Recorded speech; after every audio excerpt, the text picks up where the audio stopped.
ਸ਼੍ਰੀ ਅਕਾਲ। ਤੁਸੀਂ ਵੇਖ ਰਹੇ ਹੋ ਟੀਵੀ ਪੰਜਾਬ ਤੇ ਮੈਂ ਹਾਂ ਤੁਹਾਡੇ ਨਾਲ ਇੰਦਰਪ੍ਰੀਤ ਕੌਰ ਪੰਨੂ। ਖਬਰਾਂ ਦੇ ਇਸ ਬੁਲੇਟਿਨ ਦੇ ਵਿੱਚ ਤੁਹਾਡਾ ਸਵਾਗਤ ਹੈ। ਸਭ ਤੋਂ ਪਹਿਲਾਂ ਨਜ਼ਰ ਮਾਰਦੇ ਹਾਂ ਅੱਜ ਦੀਆਂ ਚੋਣਵੀਆਂ ਖਬਰਾਂ ਦੇ ਉੱਪਰ। ਉਹ ਟੂਲ ਨੇ ਟਰੂਡੋ ਤੇ ਸਾਧਿਆ ਨਿਸ਼ਾਨਾ, ਦੱਸਿਆ ਉਹ ਕਿਵੇਂ ਕਾਬੂ ਕਰਨਗੇ ਕਰੋਨਾ। ਜਗਮੀਤ ਸਿੰਘ ਦਾ ਐਲਾਨ, ਦੇਸ਼ ਵਾਸੀਆਂ ਨੂੰ ਦਿੱਤੀ ਚੰਗੀ ਖਬਰ।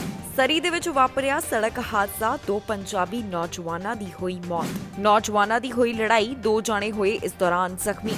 ਮੈਨੀਟੋਬਾ ਨੇ ਕੱਢਿਆ ਵੱਡਾ ਡਰਾ, 602 ਉਮੀਦਵਾਰਾਂ ਨੂੰ ਹਾਸਿਲ ਹੋਏ ਸੱਦੇ। ਚੋਣਾਂ ਤੋਂ ਪਹਿਲਾਂ ਪੋਲ ਆਇਆ ਸਾਹਮਣੇ, ਜਾਣੋ ਕਿਹੜੀ ਪਾਰਟੀ ਨਿਕਲੀ ਅੱਗੇ। ਕੰਜ਼ਰਵੇਟਿਵ ਪਾਰਟੀ ਦੇ ਲੀਡਰ ਐਰੀਨੋ ਟੂਲ ਵੱਲੋਂ ਪ੍ਰਧਾਨ ਮੰਤਰੀ ਜਸਟਿਨ ਟਰੂਡੋ ਦੇ ਉੱਪਰ ਨਿਸ਼ਾਨਾ ਸਾਧਿਆ ਗਿਆ। ਦੇਸ਼ ਦੇ ਵਿੱਚ ਜੋ ਕਰੋਨਾ ਵਾਇਰਸ ਦੇ ਹਾਲਾਤ ਨੇ, ਇਸ ਬਾਰੇ ਗੱਲਬਾਤ ਕਰਦੇ ਹੋਏ ਐਰੀਨੋ ਟੂਲ ਨਜ਼ਰ ਆਏ ਨੇ, ਜਿੱਥੇ ਉਹਨਾਂ ਨੇ ਦੱਸਿਆ ਹੈ ਕਿ ਜੇਕਰ ਕੈਨੇਡਾ ਦੇ ਵਿੱਚ ਉਹਨਾਂ ਦੀ ਸਰਕਾਰ ਬਣਦੀ ਹੈ ਤਾਂ ਉਹਨਾਂ ਵੱਲੋਂ ਕਿਵੇਂ ਹਾਲਾਤਾਂ ਨੂੰ ਕਾਬੂ ਦੇ ਵਿੱਚ ਕੀਤਾ ਜਾਵੇਗਾ। ਕੰਜ਼ਰਵੇਟਿਵ ਪਾਰਟੀ ਦੇ ਲੀਡਰ ਐਰੀਨੋ ਟੂਲ ਵੱਲੋਂ ਇੱਕ ਵਾਰ ਫਿਰ ਤੋਂ ਪ੍ਰਧਾਨ ਮੰਤਰੀ ਜਸਟਿਨ ਟਰੂਡੋ ਦੇ ਉੱਪਰ ਨਿਸ਼ਾਨਾ ਸਾਧਿਆ ਗਿਆ ਹੈ। ਉਹਨਾਂ ਦਾ ਕਹਿਣਾ ਹੈ ਕਿ ਕੈਨੇਡਾ ਦੇ ਵਿੱਚ ਪ੍ਰਧਾਨ ਮੰਤਰੀ ਵੱਲੋਂ ਜੋ ਇਸ ਸਮੇਂ ਚੋਣਾਂ ਕਰਵਾਈਆਂ ਜਾ ਰਹੀਆਂ ਨੇ, ਸਿਰਫ ਟਰੂਡੋ ਆਪਣੇ ਆਪ ਨੂੰ ਹੀ ਅੱਗੇ ਰੱਖ ਰਹੇ ਨੇ। ਇਸ ਦੇ ਨਾਲ ਹੀ ਉਹਨਾਂ ਵੱਲੋਂ ਕੈਨੇਡਾ ਦੇ ਮੌਜੂਦਾ ਹਾਲਾਤਾਂ ਨੂੰ ਲੈ ਕੇ ਵੀ ਚਿੰਤਾ ਦਾ ਪ੍ਰਗਟਾਵਾ ਕੀਤਾ ਗਿਆ। ਐਰੀਨੋ ਟੂਲ ਵੱਲੋਂ ਅੱਜ ਆਪਣੇ ਚੋਣ ਪ੍ਰਚਾਰ ਦੌਰਾਨ ਕਰੋਨਾ ਦੀ ਚੌਥੀ ਲਹਿਰ ਦਾ ਜ਼ਿਕਰ ਕਰਦਿਆਂ ਦੱਸਿਆ ਗਿਆ ਕਿ ਜੇਕਰ ਉਹਨਾਂ ਦੀ ਕੈਨੇਡਾ ਦੇ ਵਿੱਚ ਸਰਕਾਰ ਬਣਦੀ ਹੈ ਤਾਂ ਉਹਨਾਂ ਵੱਲੋਂ ਕੀ ਕੁਝ ਕੀਤਾ ਜਾਵੇਗਾ। ਐਰੀਨੋ ਟੂਲ ਵੱਲੋਂ ਅੱਜ ਆਪਣੇ 4 ਸਟੈਪ ਸਾਂਝੇ ਕੀਤੇ ਗਏ ਨੇ, ਜਿਸ ਦੇ ਵਿੱਚ ਉਹਨਾਂ ਨੇ ਦੱਸਿਆ ਹੈ ਕਿ ਕਰੋਨਾ ਵਾਇਰਸ ਦੇ ਹਾਲਾਤਾਂ ਨੂੰ ਕਿਵੇਂ ਕਾਬੂ ਦੇ ਵਿੱਚ ਰੱਖਿਆ ਜਾਵੇਗਾ। Our best route out of this crisis. We should ask ourselves whether Canada really wants to import divisive vaccine politics that we've seen elsewhere. Do we really want to approach questions of public health with politics rather than science? Do we want public officials to promote an us versus them approach at a time we should be uniting together against a 4th wave? I'm focused on bringing us together, not tearing us apart. Don't win people over by threatening them. You win them over by reaching out, talking to them, understanding their fears, answering their questions. We need to persuade every Canadian that vaccines are safe, effective, and our best route out of this crisis. So for those of you out there who haven't yet, please get vaccinated. But if you're someone who is worried or having second thoughts, I hear you. We haven't done enough to assuage your fears. And sometimes you've been talked down to. But please trust us. Please listen to us. We are here to protect you and your families. And that means focusing on solutions, not seeking to divide our country. It means being straight with the country rather than saying one thing and doing another. We need better, so I'll level with Canadians. There are no easy solutions, but we must all do our part if we are to get through this together. I will do my part, and I hope you'll join me in taking the right precautions, in getting vaccinated, in treating each other with kindness, understanding, and compassion, and in protecting our country. NDP leader Jagmeet Singh ਵੱਲੋਂ ਅੱਜ ਇੱਕ ਹੋਰ ਵੱਡਾ ਐਲਾਨ ਕੀਤਾ ਗਿਆ। ਇਹ ਐਲਾਨ ਡੈਂਟਲ ਕੇਅਰ ਪ੍ਰੋਗਰਾਮ ਦੇ ਨਾਲ ਜੁੜਿਆ ਹੋਇਆ ਹੈ, ਜਿੱਥੇ ਜਗਮੀਤ ਸਿੰਘ ਦਾ ਕਹਿਣਾ ਹੈ ਕਿ ਜਿਨ੍ਹਾਂ ਦੀ ਇਨਕਮ $90,000 ਤੋਂ ਘੱਟ ਹੈ, ਉਹਨਾਂ ਦੇ ਵਾਸਤੇ ਇਹ ਪ੍ਰੋਗਰਾਮ ਲਿਆਂਦਾ ਜਾਵੇਗਾ ਅਤੇ ਕਿਸ ਤਰ੍ਹਾਂ ਉਹਨਾਂ ਨੂੰ ਇਸ ਸੰਬੰਧੀ ਫੰਡਿੰਗ ਮਿਲੇਗੀ, ਇਹ ਵੀ ਉਹਨਾਂ ਵੱਲੋਂ ਜਾਣਕਾਰੀ ਸਾਂਝੀ ਕੀਤੀ ਗਈ ਹੈ। ਫੈਡਰਲ ਚੋਣਾਂ ਤੋਂ ਪਹਿਲਾਂ ਵਾਅਦਿਆਂ ਦਾ ਦੌਰ ਲਗਾਤਾਰ ਜਾਰੀ ਹੈ। ਐਨਡੀਪੀ ਪਾਰਟੀ ਦੇ ਲੀਡਰ ਜਗਮੀਤ ਸਿੰਘ ਵੱਲੋਂ ਦੇਸ਼ ਵਾਸੀਆਂ ਦੇ ਨਾਲ ਇੱਕ ਵੱਡਾ ਵਾਅਦਾ ਕੀਤਾ ਗਿਆ, ਜਿੱਥੇ ਆਪਣੇ ਚੋਣ ਪ੍ਰਚਾਰ ਦੌਰਾਨ ਉਹਨਾਂ ਵੱਲੋਂ ਡੈਂਟਲ ਕੇਅਰ ਪ੍ਰੋਗਰਾਮ ਦਾ ਜ਼ਿਕਰ ਕੀਤਾ ਗਿਆ। ਜਗਮੀਤ ਸਿੰਘ ਵੱਲੋਂ ਸਪਸ਼ਟ ਕੀਤਾ ਹੈ ਕਿ ਉਹਨਾਂ ਦੇ ਨੈਸ਼ਨਲ ਡੈਂਟਲ ਕੇਅਰ ਪ੍ਰੋਗਰਾਮ ਦੇ ਵਾਸਤੇ ਫੰਡਿੰਗ ਕਿਵੇਂ ਆਵੇਗੀ। ਉਹਨਾਂ ਨੇ ਕਿਹਾ ਹੈ ਕਿ ਜੇਕਰ ਦੇਸ਼ ਦੇ ਵੈਲਥੀਐਸਟ ਰੈਜ਼ੀਡੈਂਟਸ ਦੇ ਟੈਕਸ ਦੇ ਵਿੱਚ 1% ਦਾ ਵਾਅਦਾ ਵੀ ਕੀਤਾ ਜਾਂਦਾ ਹੈ ਤਾਂ ਉਹਨਾਂ ਕੋਲ ਫੰਡਿੰਗ ਦੇ ਵਾਸਤੇ ਇੰਨੇ ਪੈਸੇ ਹੋਣਗੇ ਕਿ ਉਹ ਨੈਸ਼ਨਲ ਡੈਂਟਲ ਕੇਅਰ ਪ੍ਰੋਗਰਾਮ ਦੇ ਵਿੱਚ ਉਸ ਨੂੰ ਲਗਾ ਸਕਣ। ਜਗਮੀਤ ਸਿੰਘ ਨੇ ਦੱਸਿਆ ਹੈ ਕਿ ਜਿਹੜੇ ਪਰਿਵਾਰ ਸਾਲਾਨਾ $90,000 ਤੋਂ ਘੱਟ ਕਮਾਉਂਦੇ ਹਨ, ਇਹ ਪ੍ਰੋਗਰਾਮ ਉਹਨਾਂ ਦੇ ਵਾਸਤੇ ਲਿਆਂਦਾ ਜਾਵੇਗਾ। ਜਾਣਕਾਰੀ ਦੇ ਮੁਤਾਬਕ ਉਹਨਾਂ ਦੇ ਇਸ ਪ੍ਰੋਗਰਾਮ ਦੇ ਵਿੱਚ ਪਹਿਲੇ ਸਾਲ ਦੌਰਾਨ $1.5 ਬਿਲੀਅਨ ਤੱਕ ਦਾ ਖਰਚਾ ਆਵੇਗਾ, ਜੋ ਕਿ ਬਾਅਦ ਦੇ ਵਿੱਚ $1 ਬਿਲੀਅਨ ਦਾ ਅੰਦਾਜ਼ਾ ਦੱਸਿਆ ਗਿਆ ਹੈ। ਦੱਸਿਏ ਕਿ ਇਹ ਉਸੇ ਤਰ੍ਹਾਂ ਦਾ ਹੀ ਪਲਾਨ ਹੈ ਜੋ ਜਗਮੀਤ ਸਿੰਘ ਵੱਲੋਂ 2019 ਦੇ ਵਿੱਚ ਕੈਂਪੇਨਡ ਕੀਤਾ ਗਿਆ ਸੀ, ਜਿੱਥੇ ਉਹਨਾਂ ਵੱਲੋਂ ਉਹਨਾਂ ਪਰਿਵਾਰਾਂ ਦੇ ਵਾਸਤੇ ਪਲਾਨ ਦਾ ਐਲਾਨ ਕੀਤਾ ਗਿਆ, ਜਿਹੜੇ ਪਰਿਵਾਰ ਸਾਲਾਨਾ $90,000 ਤੋਂ ਘੱਟ ਕਮਾਉਂਦੇ ਹਨ। ਜ਼ਿਕਰਯੋਗ ਹੈ ਕਿ ਕੈਨੇਡਾ ਦੇ ਵਿੱਚ ਹੋਣ ਵਾਲੀਆਂ ਫੈਡਰਲ ਚੋਣਾਂ ਤੋਂ ਪਹਿਲਾਂ ਲਗਾਤਾਰ ਸਿਆਸੀ ਸਰਗਰਮੀਆਂ ਤੇਜ਼ ਹੁੰਦੀਆਂ ਹੋਈਆਂ ਦਿਖਾਈ ਦੇ ਰਹੀਆਂ ਨੇ। ਵੱਖ-ਵੱਖ ਸਿਆਸੀ ਪਾਰਟੀਆਂ ਦੇ ਲੀਡਰਾਂ ਦੇ ਵੱਲੋਂ ਦੇਸ਼ ਵਾਸੀਆਂ ਦੇ ਨਾਲ ਕਈ ਵੱਡੇ ਵਾਅਦੇ ਕੀਤੇ ਜਾ ਰਹੇ ਨੇ, ਕਈ ਐਲਾਨ ਕੀਤੇ ਜਾ ਰਹੇ ਨੇ ਤਾਂ ਕਿ ਕੈਨੇਡਾ ਦੇ ਵਿੱਚ ਉਹਨਾਂ ਦੀ ਸਰਕਾਰ ਬਣ ਸਕੇ। ਸਰੀ ਤੋਂ ਇੱਕ ਅਜਿਹਾ ਮਾਮਲਾ ਸਾਹਮਣੇ ਆਇਆ ਜਿੱਥੇ ਭਿਆਨਕ ਸੜਕ ਹਾਦਸਾ ਵਾਪਰਿਆ। ਇਸ ਸੜਕ ਹਾਦਸੇ ਦੇ ਵਿੱਚ 2 ਪੰਜਾਬੀ ਨੌਜਵਾਨਾਂ ਦੀ ਮੌਤ ਹੋ ਗਈ। ਜਿਨ੍ਹਾਂ ਨੌਜਵਾਨਾਂ ਦੀ ਜਾਨ ਗਈ ਹੈ, ਪੁਲਿਸ ਵੱਲੋਂ ਉਹਨਾਂ ਦੀ ਪਹਿਚਾਣ ਜਨਤਕ ਕੀਤੀ ਗਈ ਹੈ। ਨਾਲ ਹੀ ਉਹਨਾਂ ਨੇ ਦੱਸਿਆ ਹੈ ਕਿ 3 ਹੋਰ ਜਾਣੇ ਵੀ ਇਸ ਸੰਬੰਧੀ ਜ਼ਖਮੀ ਹੋਏ ਨੇ।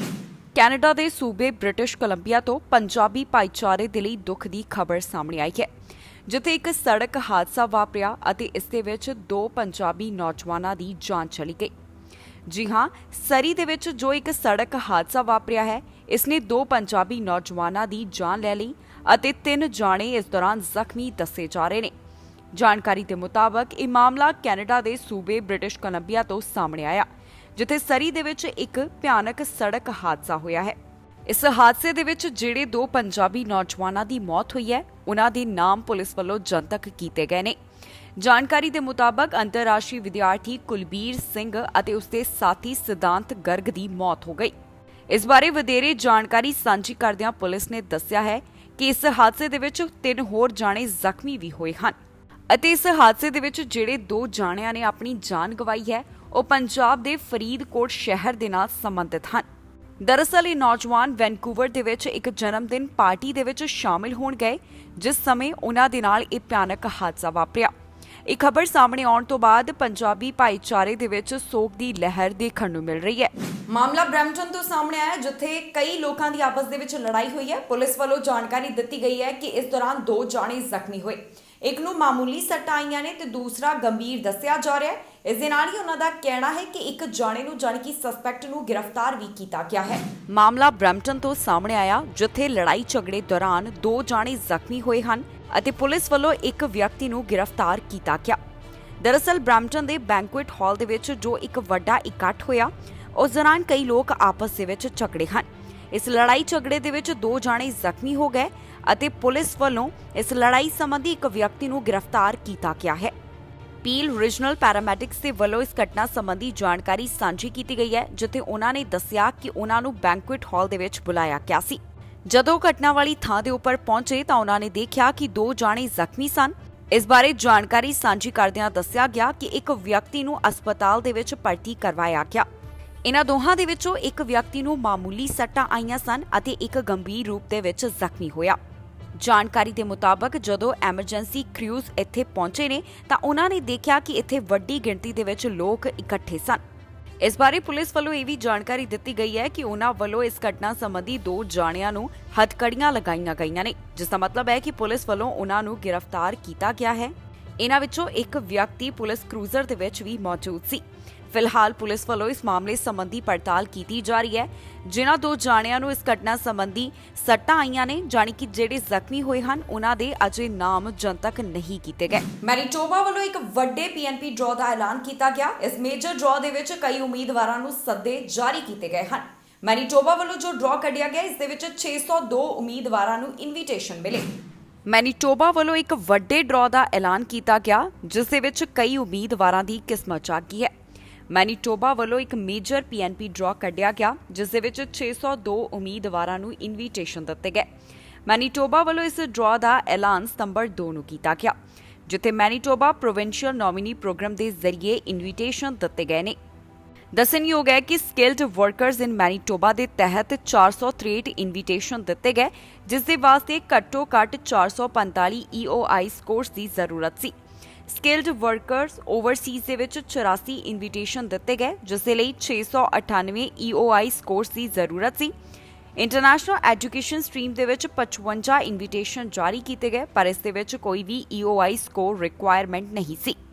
ਇਸ ਦੇ ਨਾਲ ਹੀ ਪ੍ਰੋਵਿੰਸ ਦੇ ਵੱਲੋਂ ਕੁੱਲ 101 ਇਨਵੀਟੇਸ਼ਨ, ਜਿਨ੍ਹਾਂ ਨੂੰ letters of advice to apply ਵੀ ਕਿਹਾ ਜਾਂਦਾ ਹੈ, ਉਹ ਐਕਸਪ੍ਰੈਸ ਐਂਟਰੀ ਉਮੀਦਵਾਰਾਂ ਨੂੰ ਦਿੱਤੇ ਗਏ। ਮੈਨੀਟੋਬਾ ਦੇ ਵਾਂਗ ਕੈਨੇਡਾ ਦੇ ਹੋਰ ਵੀ ਪ੍ਰੋਵਿੰਸਸ ਦੇ ਵੱਲੋਂ ਲਗਾਤਾਰ ਪੀਐਨਪੀ ਡਰਾਅ ਕੱਢੇ ਜਾ ਰਹੇ ਨੇ, ਜਿਸ ਦੇ ਵਿੱਚ ਉਮੀਦਵਾਰਾਂ ਨੂੰ ਇਨਵੀਟੇਸ਼ਨ ਦਿੱਤੇ ਜਾ ਰਹੇ ਨੇ। ਮੈਨੀਟੋਬਾ ਵੱਲੋਂ ਇਸ ਸਾਲ ਜਾਣੀ ਕਿ ਹੁਣ ਤੱਕ ਜਿੰਨੇ ਡਰਾਅ ਕੱਢੇ ਗਏ ਉਸ ਦੇ ਤਹਿਤ 7000 ਤੋਂ ਵੱਧ ਉਮੀਦਵਾਰਾਂ ਨੂੰ ਇਨਵੀਟੇਸ਼ਨ ਦਿੱਤੇ ਗਏ ਨੇ। ਮੈਨੀਟੋਬਾ ਵੱਲੋਂ ਹੁਣ ਤੱਕ 7391 ਇਨਵੀਟੇਸ਼ਨ ਜਾਰੀ ਕੀਤੇ ਜਾ ਚੁੱਕੇ ਨੇ। ਦੱਸਣਯੋਗ ਹੈ ਕਿ ਕੈਨੇਡਾ ਦੇ ਇਮੀਗ੍ਰੇਸ਼ਨ ਵਿਭਾਗ ਵੱਲੋਂ ਜੋ ਇਮੀਗ੍ਰੇਸ਼ਨ ਦੇ ਨਾਲ ਸੰਬੰਧਿਤ ਟੀਚਾ ਤੈਅ ਕੀਤਾ ਗਿਆ ਉਸ ਨੂੰ ਪੂਰਾ ਕਰਨ ਦੇ ਲਈ ਵਿਭਾਗ ਕਾਫੀ ਜ਼ਿਆਦਾ ਗੰਭੀਰ ਨਜ਼ਰ ਆ ਰਿਹਾ ਹੈ। ਲਗਾਤਾਰ ਡਰਾਅ ਕੱਢੇ ਜਾ ਰਹੇ ਨੇ, ਜਿਸ ਦੇ ਤਹਿਤ ਉਮੀਦਵਾਰਾਂ ਨੂੰ ਸੱਦੇ ਹਾਸਲ ਹੋ ਰਹੇ ਨੇ। ਪਿਛਲੇ ਸਾਲ ਦਾ ਇਨਵੀਟੇਸ਼ਨ ਦੇ ਨਾਲ ਸੰਬੰਧਿਤ ਟਾਰਗੇਟ ਪੂਰਾ ਨਹੀਂ ਹੋ ਸਕਿਆ, ਜਿਸ ਦੇ ਪਿੱਛੇ ਦਾ ਕਾਰਨ ਕੋਰੋਨਾ ਵਾਇਰਸ ਦੇ ਕਾਰਨ ਲਗਾਈਆਂ ਗਈਆਂ ਪਾਬੰਦੀਆਂ ਨੂੰ ਦੱਸਿਆ ਜਾ ਰਿਹਾ ਹੈ। ਪਰ ਹੁਣ IRCC ਦੀ ਕੋਸ਼ਿਸ਼ ਹੈ ਕਿ ਉਹਨਾਂ ਵੱਲੋਂ ਇਸ ਵਾਰ ਦਾ ਟਾਰਗੇਟ ਪੂਰਾ ਕੀਤਾ ਜਾਵੇ। ਕੈਨੇਡਾ ਦੇ ਵਿੱਚ 20 ਸਤੰਬਰ ਨੂੰ ਫੈਡਰਲ ਚੋਣਾਂ ਹੋਣ ਜਾ ਰਹੀਆਂ ਨੇ, ਜਿਸ ਤੋਂ ਪਹਿਲਾਂ ਲਗਾਤਾਰ ਪੋਲ ਸਾਹਮਣੇ ਆ ਰਹੇ ਨੇ। 338 ਕੈਨੇਡਾ ਦਾ ਇੱਕ ਪੋਲ ਸਾਹਮਣੇ ਆਇਆ, ਜਿਸ ਦੇ ਵਿੱਚ ਕੰਜ਼ਰਵੇਟਿਵ ਪਾਰਟੀ ਅੱਗੇ ਨਜ਼ਰ ਆ ਰਹੀ ਹੈ ਤੇ ਲਿਬਰਲ ਪਾਰਟੀ ਪਹਿਲਾਂ ਦੇ ਮੁਕਾਬਲੇ ਹੇਠਾਂ ਜਾਂਦੀ ਹੋਈ ਦਿਖਾਈ ਦੇ ਰਹੀ ਹੈ। ਕੈਨੇਡਾ ਦੇ ਵਿੱਚ 20 ਸਤੰਬਰ ਨੂੰ ਹੋਣ ਵਾਲੀਆਂ ਫੈਡਰਲ ਚੋਣਾਂ ਤੋਂ ਪਹਿਲਾਂ ਕਈ ਤਰ੍ਹਾਂ ਦੇ ਪੋਲ ਸਾਹਮਣੇ ਆ ਰਹੇ ਨੇ, ਜਿਸ ਦੇ ਵਿੱਚ ਸਿਆਸੀ ਪਾਰਟੀਆਂ ਦੀ ਮੌਜੂਦਾ ਸਥਿਤੀ ਦੇ ਬਾਰੇ ਜਾਣਕਾਰੀ ਸਾਂਝੀ ਕੀਤੀ ਜਾ ਰਹੀ ਹੈ। ਅਜਿਹਾ ਹੀ ਇੱਕ ਪੋਲ 338 ਕੈਨੇਡਾ ਦਾ ਸਾਹਮਣੇ ਆਇਆ, ਜਿਸ ਦੇ ਵਿੱਚ ਪਤਾ ਚੱਲਿਆ ਹੈ ਕਿ ਕੰਜ਼ਰਵੇਟਿਵ ਪਾਰਟੀ ਨੂੰ ਮੌਜੂਦਾ ਸਮੇਂ 34% ਦੀ ਸਪੋਰਟ ਮਿਲ ਰਹੀ ਹੈ। ਇਸ ਦੇ ਨਾਲ ਹੀ ਲਿਬਰਲ ਪਾਰਟੀ ਪਹਿਲਾਂ ਦੇ ਮੁਕਾਬਲੇ ਹੇਠਾਂ ਜਾਂਦੀ ਹੋਈ ਦਿਖਾਈ ਦੇ ਰਹੀ ਹੈ। ਲਿਬਰਲ ਪਾਰਟੀ ਨੂੰ 338 ਕੈਨੇਡਾ ਦੇ ਪੋਲ ਦੇ ਵਿੱਚ 31%, NDP ਪਾਰਟੀ ਨੂੰ 20.5%, ਬਲਾਕ ਕਿਬਿਕ ਨੂੰ 6.3%, ਗ੍ਰੀਨ ਪਾਰਟੀ ਨੂੰ 3.9% ਦੀ ਸਪੋਰਟ ਮੌਜੂਦਾ ਸਮੇਂ ਮਿਲਦੀ ਹੋਈ ਦਿਖਾਈ ਦੇ ਰਹੀ ਹੈ। ਇੰਨਾ ਹੀ ਨਹੀਂ, ਇਸ ਪੋਲ ਦੇ ਵਿੱਚ ਇਹ ਵੀ ਜਾਣਕਾਰੀ ਸਾਹਮਣੇ ਆਈ ਹੈ ਕਿ ਇਹਨਾਂ ਵੱਖ-ਵੱਖ ਸਿਆਸੀ ਪਾਰਟੀਆਂ ਨੂੰ ਕਿੰਨੀਆਂ ਸੀਟਾਂ ਮਿਲ ਰਹੀਆਂ ਨੇ। ਇਸ ਸਮੇਂ ਕੰਜ਼ਰਵੇਟਿਵ ਪਾਰਟੀ ਨੂੰ 142 ਸੀਟਾਂ, ਲਿਬਰਲ ਪਾਰਟੀ ਨੂੰ 129 ਸੀਟਾਂ, NDP ਪਾਰਟੀ ਨੂੰ 37 ਸੀਟਾਂ, ਬਲਾਕ ਕਿਬਿਕ ਨੂੰ 26 ਸੀਟਾਂ ਮਿਲਦੀਆਂ ਹੋਈਆਂ ਦਿਖਾਈ ਦੇ ਰਹੀਆਂ ਹਨ। ਦੱਸਣਯੋਗ ਹੈ ਕਿ ਕੈਨੇਡਾ ਦੇ ਵਿੱਚ ਕਿਸੇ ਵੀ ਪਾਰਟੀ ਨੂੰ ਮੈਜੋਰਿਟੀ ਹਾਸਲ ਕਰਨ ਦੇ ਲਈ 170 ਸੀਟਾਂ ਦੀ ਜ਼ਰੂਰਤ ਹੈ, ਪਰ ਜੋ 338 ਕੈਨੇਡਾ ਦਾ ਇੱਕ ਸਰਵੇ ਇਸ ਸਾਹਮਣੇ ਆਇਆ ਹੈ, ਇਸ ਦੇ ਵਿੱਚ ਮੌਜੂਦਾ ਸਮੇਂ ਕਿਸੇ ਵੀ ਪਾਰਟੀ ਨੂੰ ਮੈਜੋਰਿਟੀ ਮਿਲਦੀ ਹੋਈ ਦਿਖਾਈ ਨਹੀਂ ਦੇ ਰਹੀ। ਜ਼ਿਕਰਯੋਗ ਹੈ ਕਿ ਕੈਨੇਡਾ ਦੇ ਵਿੱਚ 20 ਸਤੰਬਰ ਨੂੰ ਫੈਡਰਲ ਚੋਣਾਂ ਹੋਣ ਜਾ ਰਹੀਆਂ ਨੇ। ਇਸ ਤੋਂ ਪਹਿਲਾਂ ਲੀਡਰਸ ਦੇ ਵੱਲੋਂ ਦੇਸ਼ ਵਾਸੀਆਂ ਦੇ ਨਾਲ ਕਈ ਵੱਡੇ ਵਾਅਦੇ ਕੀਤੇ ਜਾ ਰਹੇ ਨੇ। ਚੋਣਾਂ ਤੋਂ ਪਹਿਲਾਂ ਜੋ ਪੋਲ ਸਾਹਮਣੇ ਆ ਰਹੇ ਨੇ, ਉਸ ਦੇ ਵਿੱਚ ਲਿਬਰਲ ਪਾਰਟੀ ਪਹਿਲਾਂ ਦੇ ਮੁਕਾਬਲੇ ਹੇਠਾਂ ਜਾਂਦੀ ਹੋਈ ਦਿਖਾਈ ਦੇ ਰਹੀ ਹੈ, ਜਦਕਿ ਕੰਜ਼ਰਵੇਟਿਵ ਪਾਰਟੀ ਦਾ ਗ੍ਰਾਫ ਪਹਿਲਾਂ ਦੇ ਮੁਕਾਬਲੇ ਉੱਤੇ ਜਾਂਦਾ ਹੋਇਆ ਨਜ਼ਰ ਆ ਰਿਹਾ ਹੈ। NDP ਲੀਡਰ ਜਗਮੀਤ ਸਿੰਘ ਵੱਲੋਂ ਕੈਨੇਡਾ ਦੇ ਵਿੱਚ ਜੋ ਮੌਜੂਦਾ ਕੋਰੋਨਾ ਵਾਇਰਸ ਦੇ ਹਾਲਾਤ ਨੇ, ਉਹਨਾਂ ਨੂੰ ਲੈ ਕੇ ਚਿੰਤਾ ਦਾ ਪ੍ਰਗਟਾਵਾ ਕੀਤਾ ਗਿਆ। ਡਾਕਟਰ ਟੀਮ ਵੱਲੋਂ ਜੋ ਜਾਣਕਾਰੀ ਦਿੱਤੀ ਗਈ ਹੈ, ਇਸ ਤੋਂ ਬਾਅਦ ਜਗਮੀਤ ਸਿੰਘ ਦਾ ਕਹਿਣਾ ਹੈ ਕਿ ਜਿਹੜੇ ਕੈਨੇਡਾ ਵਾਸੀ ਨੇ ਉਹਨਾਂ ਨੂੰ ਕੁਝ ਖਾਸ ਗੱਲਾਂ ਦਾ ਧਿਆਨ ਰੱਖਣਾ ਚਾਹੀਦਾ ਹੈ। ਦੇਸ਼ ਵਾਸੀਆਂ ਨੂੰ ਜਗਮੀਤ ਸਿੰਘ ਵੱਲੋਂ ਇੱਕ ਸਲਾਹ ਦਿੱਤੀ ਗਈ ਹੈ, ਜੋ ਕਿ ਕੋਰੋਨਾ ਵਾਇਰਸ ਦੇ ਨਾਲ ਜੁੜੀ ਹੋਈ ਹੈ। ਕੈਨੇਡਾ ਦੇ ਵਿੱਚ ਕੋਰੋਨਾ ਵਾਇਰਸ ਦੇ ਮਾਮਲਿਆਂ ਨੂੰ ਧਿਆਨ ਵਿੱਚ ਰੱਖਦਿਆਂ NDP ਲੀਡਰ ਜਗਮੀਤ ਸਿੰਘ ਵੱਲੋਂ ਇੱਕ ਖਾਸ ਸੁਨੇਹਾ ਕੈਨੇਡਾ ਵਾਸੀਆਂ ਦੇ ਨਾਲ ਸਾਂਝਾ ਕੀਤਾ ਗਿਆ। ਜਗਮੀਤ ਸਿੰਘ ਦਾ ਕਹਿਣਾ ਹੈ ਕਿ ਦੇਸ਼ ਦੇ ਵਿੱਚ ਵਧਦੇ ਹੋਏ ਕੋਰੋਨਾ ਵਾਇਰਸ ਦੇ ਮਾਮਲਿਆਂ ਨੂੰ ਧਿਆਨ ਵਿੱਚ ਰੱਖਦਿਆਂ ਸਾਨੂੰ ਇਸ ਸਮੇਂ ਕੁਝ ਖਾਸ ਗੱਲਾਂ ਦਾ ਧਿਆਨ ਰੱਖਣ ਦੀ ਜ਼ਰੂਰਤ ਹੈ। ਹਾਲ ਹੀ ਦੇ ਵਿੱਚ ਡਾਕਟਰ ਟੀਮ ਵੱਲੋਂ ਕੈਨੇਡਾ ਦੇ ਵਿੱਚ ਕੋਰੋਨਾ ਵਾਇਰਸ ਦੇ ਹਾਲਾਤਾਂ ਨੂੰ ਲੈ ਕੇ ਚਿੰਤਾ ਦਾ ਪ੍ਰਗਟਾਵਾ ਕੀਤਾ ਗਿਆ, ਜਿੱਥੇ ਉਹਨਾਂ ਦਾ ਕਹਿਣਾ ਹੈ ਕਿ ਜੇਕਰ ਕੈਨੇਡਾ ਦੇ ਵਿੱਚ ਕੋਰੋਨਾ ਵਾਇਰਸ ਦੇ ਮਾਮਲੇ ਇਸੇ ਤਰ੍ਹਾਂ ਵਧਦੇ ਰਹੇ ਅਤੇ ਵੱਖ-ਵੱਖ ਸੂਬਿਆਂ ਦੇ ਵੱਲੋਂ ਢਿੱਲ ਦਿੱਤੀ ਜਾਂਦੀ ਰਹੀ ਤਾਂ ਰੋਜ਼ਾਨਾ 15,000 ਦੇ ਕਰੀਬ ਮਾਮਲੇ ਸਾਹਮਣੇ ਆ ਸਕਦੇ ਨੇ। ਇਸ ਤੋਂ ਬਾਅਦ ਜਗਮੀਤ ਸਿੰਘ ਦਾ ਕਹਿਣਾ ਹੈ ਕਿ ਆਪਣੇ ਆਪ ਨੂੰ ਸੁਰੱਖਿਅਤ ਰੱਖਣ ਦੇ ਲਈ ਜ਼ਰੂਰੀ ਹੈ ਕਿ ਅਸੀਂ ਕੋਵਿਡ-19 ਵੈਕਸੀਨ ਦੇ 2 ਡੋਜ਼ ਹਾਸਲ ਕਰੀਏ, ਮਾਸਕ ਪਹਿਨੇ ਜਾਣ, ਸੈਨੀਟਾਈਜ਼ੇਸ਼ਨ ਦਾ ਖਿਆਲ ਰੱਖਿਆ ਜਾਵੇ ਅਤੇ ਨਾਲ ਹੀ ਉਹਨਾਂ ਦਾ ਕਹਿਣਾ ਹੈ ਕਿ ਸਮੇਂ-ਸਮੇਂ ਦੇ ਉੱਪਰ ਆਪਣਾ ਟੈਂਪਰੇਚਰ ਵੀ ਚੈੱਕ ਕੀਤਾ ਜਾਵੇ। ਇਸ ਬਾਰੇ ਜਗਮੀਤ ਸਿੰਘ ਵੱਲੋਂ ਹੋਰ ਕਿਹੜੇ ਵਿਚਾਰ ਪ੍ਰਗਟ ਕੀਤੇ ਗਏ, ਆਓ ਤੁਹਾਨੂੰ ਸੁਣਾਉਂਦੇ ਹਾਂ। We just received some new modeling about the fourth wave. This is not something we wanted to hear. I know it's really frustrating. We want to get past this thing. But the most important thing we can do now to keep each other safe, to keep yourself safe, is to get vaccinated. Do it for the young person in your life who's under 12 and can't get vaccinated themselves. Do it for a senior in your life who has vulnerabilities. Do it for the healthcare workers who are burnt out and are telling us, please get vaccinated. The same doctors and nurses that we go to when we're sick are asking us to take the vaccine. Do this to save a life. Do this to protect yourself. Get vaccinated.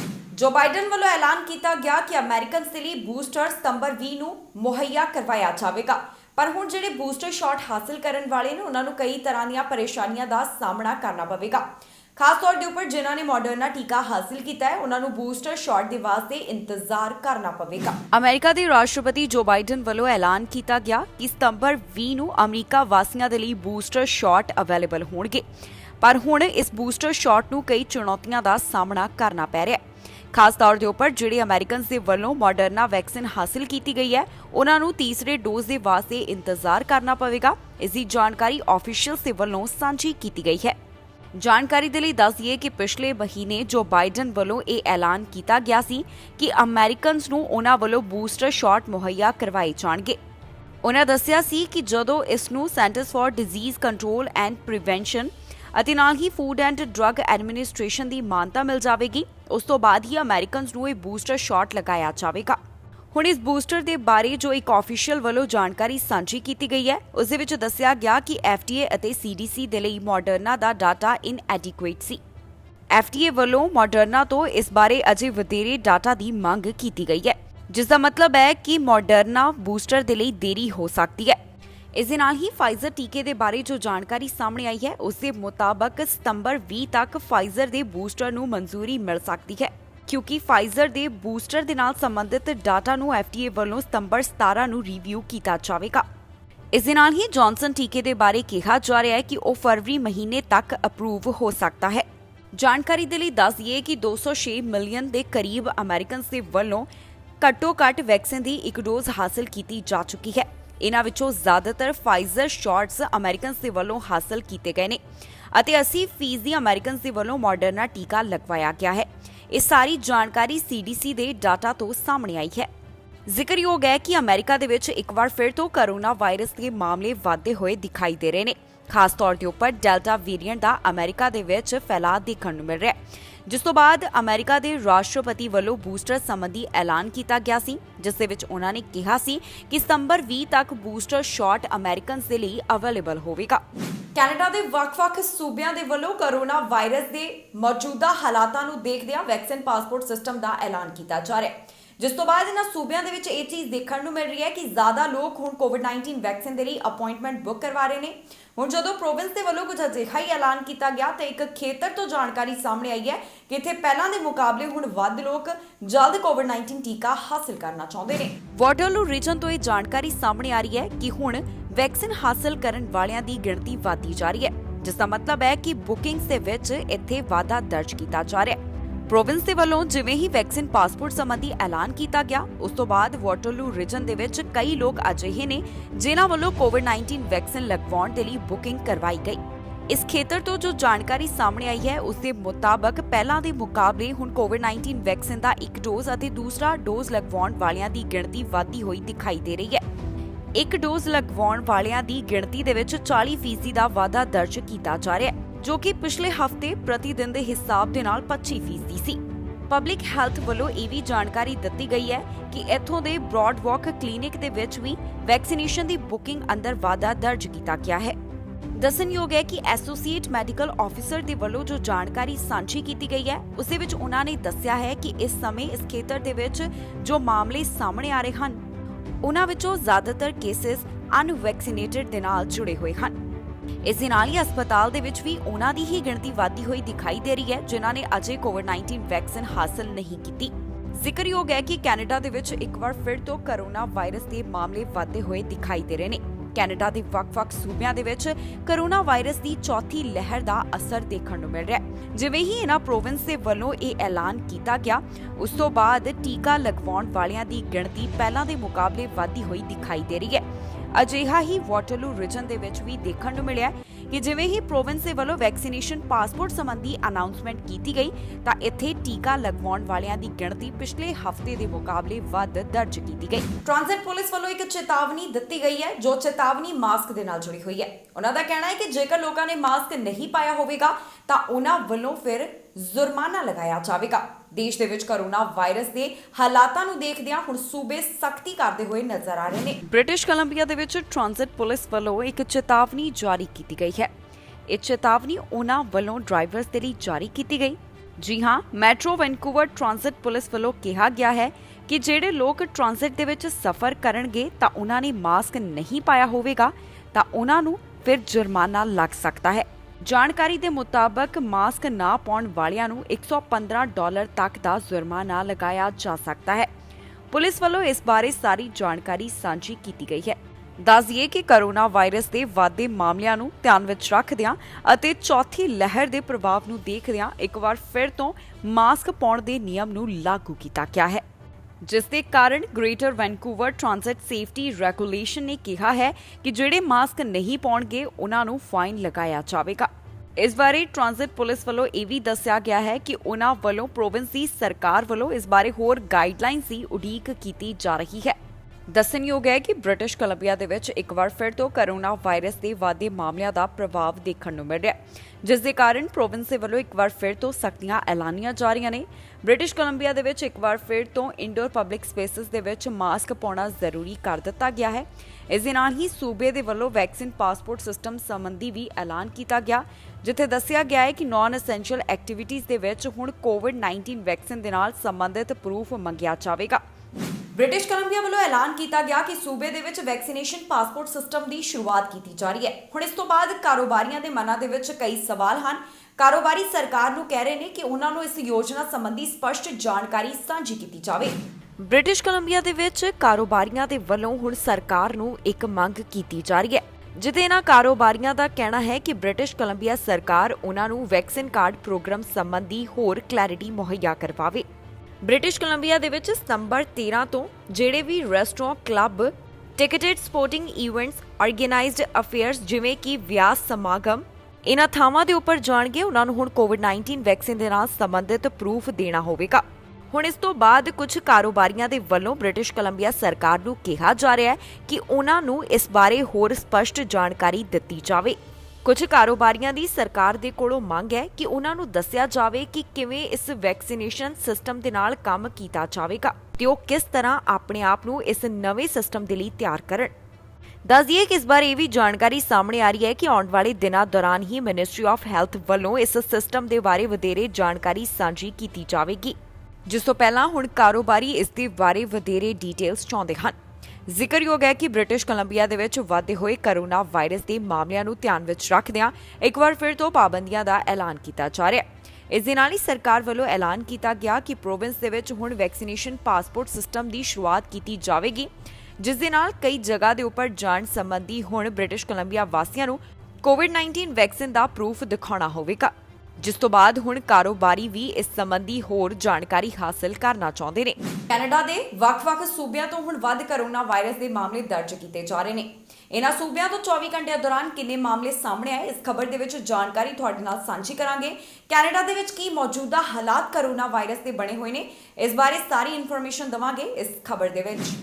Ontario ਦੇ ਵਿੱਚ ਲਗਾਤਾਰ corona virus ਦੇ ਮਾਮਲੇ ਵਧਦੇ ਹੋਏ ਦਿਖਾਈ ਦੇ ਰਹੇ ਨੇ। ਮਈ ਤੋਂ ਬਾਅਦ ਓਨਟਾਰੀਓ ਦੇ ਵਿੱਚ ਅੱਜ ਕਾਫੀ ਜ਼ਿਆਦਾ ਕੋਰੋਨਾ ਵਾਇਰਸ ਦੇ ਮਾਮਲੇ ਦਰਜ ਕੀਤੇ ਗਏ। 24 ਘੰਟਿਆਂ ਦੌਰਾਨ ਓਨਟਾਰੀਓ ਤੋਂ 944 ਕੋਰੋਨਾ ਵਾਇਰਸ ਦੇ ਮਾਮਲੇ ਸਾਹਮਣੇ ਆਏ ਨੇ। ਇਹ ਜੋ 24 ਘੰਟਿਆਂ ਦੌਰਾਨ ਮਾਮਲੇ ਸਾਹਮਣੇ ਆਏ, ਇਹਨਾਂ ਦੇ ਵਿੱਚੋਂ 559 ਅਨਵੈਕਸੀਨੇਟਡ, 92 ਸਿੰਗਲ ਡੋਜ਼ ਵਾਲੇ, 208 ਜਿਨ੍ਹਾਂ ਵੱਲੋਂ 2 ਡੋਜ਼ਸ ਲਗਾਏ ਗਏ ਉਹਨਾਂ ਵਿਅਕਤੀਆਂ ਦੇ ਨਾਲ ਸੰਬੰਧਿਤ ਪਾਏ ਗਏ ਹਨ।